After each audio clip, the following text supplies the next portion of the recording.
evolución de las circunstancias del país, el gobierno y la FARC deberían acelerar, firmar a la mayor brevedad su acuerdo de paz y someterlo a consideración de la opinión pública, porque lo que el país está viviendo es una tortura. De un lado, un discurso que ilusiona a las mayorías colombianas de parte del gobierno, y de otro lado, un incremento de las acciones violentas de parte de las organizaciones terroristas. Cuando se anunció este proceso, yo me permití proponer 4 objeciones. No voy a mencionar hoy sino una, que consideraba un error avanzar en un proceso de diálogo sin un cese de actividades criminales por parte de la organización terrorista. Se ha dicho que será una condición imposible. Durante nuestro gobierno se desmovilizaron 18.000 guerrilleros y 35.000 paramilitares. Hubo una reincidencia del 7%. La condición que siempre se impuso para avanzar en ese diálogo era el cese de actividades criminales. ¿Qué ocurre hoy? El país registra un incremento de la violencia. Pienso que las cifras que se dieron el 20 de julio desde esta misma curul son cifras que hacen parte de los informes oficiales y del actual gobierno. Pero además, recientemente, en los informes sobre cultivos de narcotráfico, aparece que en algunas zonas del país vienen creciendo los cultivos nuevamente, y en muchas de esas zonas avanza el control de grupos como la FARC, el ELN o las bandas criminales. Ayer, en una visita que realizábamos algunos al Casanare, para examinar con sus autoridades y con su comunidad el tema del agua, el tema de la agricultura, la gran queja de la ciudadanía en voz baja fue el incremento de la extorsión y de la violencia en el departamento. Un departamento que a través de la seguridad había ganado bastante en paz. Los medios de comunicación ya manifiestan que se puede poner en grave riesgo la industria petrolera del país por las acciones crecientes del terrorismo.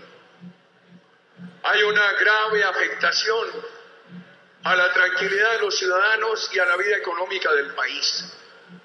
Por ejemplo, en el Catatumbo, que se había pasado de 15.000 hectáreas de coca a 300, y de 300 de palma africana a 15.000, hoy vuelve la coca a tomar fuerza y cunde el pánico en los agricultores de los cultivos lícitos. Y eso ocurre en otras zonas del país. Ante esta circunstancia, ante el hecho de que los colombianos todos tienen una ilusión de paz, de que no fue posible a la luz del actual gobierno exigir un cese de actividades criminales al terrorismo como condición para avanzar en el diálogo, ante el hecho incontrastable del crecimiento de la inseguridad. Por ejemplo, los ciudadanos del sur del Meta, del Guaviare, no solamente comunican los hechos terroristas que cotidianamente se presentan allí, sino que expresan con enorme temor que los grupos criminales han vuelto a ejercer control. En ciudades como mi ciudad de Medellín aparece un decrecimiento del homicidio, pero simultáneamente un control territorial urbano de bandas criminales. Por supuesto, 2 debates se han propuesto a lo largo de estos 4 años, que las bandas criminales son el resultado de los desaciertos en la política de movilización. No creo. Fueron 53.000 desmovilizados, una reincidencia del 7%. Debate bien importante de darse. Decía el comandante de la policía al terminar la administración que concluyó el 7 de agosto de 2010, que las bandas criminales tenían entre 2.800 y 3.400 personas. Hoy más de 7.000. Y empieza a presentarse ya un reconocimiento en las cifras del gobierno de que disminuye la tasa de deserción de los integrantes de la FARC y aumenta nuevamente el reclutamiento. Esa palabra reclutamiento que se usa para ponerle algún cariz político a ese delito de lesa humanidad que es el secuestro de menores. El Centro Democrático ha pensado que hay que encontrarle alguna salida. Por supuesto, nosotros perdimos las elecciones, pero por un margen que exigiría por lo menos una actitud de receptividad y de examen de las tesis.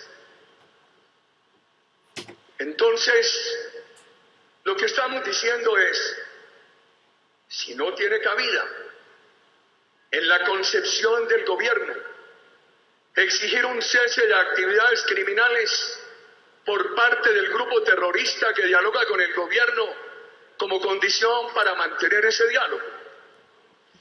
Si las circunstancias de recrudecimiento del terrorismo, de fortalecimiento de los actores terroristas, hacen hoy más difícil de lo que hubiera sido en 2010 y en 2012 imponer esa condición, que se piense en que hay que tener un deber de humanidad con el país, no mantener a la ciudadanía en esta tortura. Se habla de paz, pero inmediatamente, cuando a la ciudadanía la ilusionan a través de los medios de comunicación con el discurso de paz, inmediatamente la martirizan con las acciones de violencia. Yo creo que si hay toda esa voluntad de paz, lo mejor sería acelerar esas negociaciones, finiquitar esas negociaciones cuanto antes y comunicarle al país que en lo que tiene que ver con los firmantes de esos pactos se ha llegado a la paz y que esos acuerdos los examine la opinión pública. Es simplemente, señor presidente y honorables senadores, una constancia de reflexión que dejo en nombre del Centro Democrático. Gracias, señor senador. Guillermo García, el senador, por favor.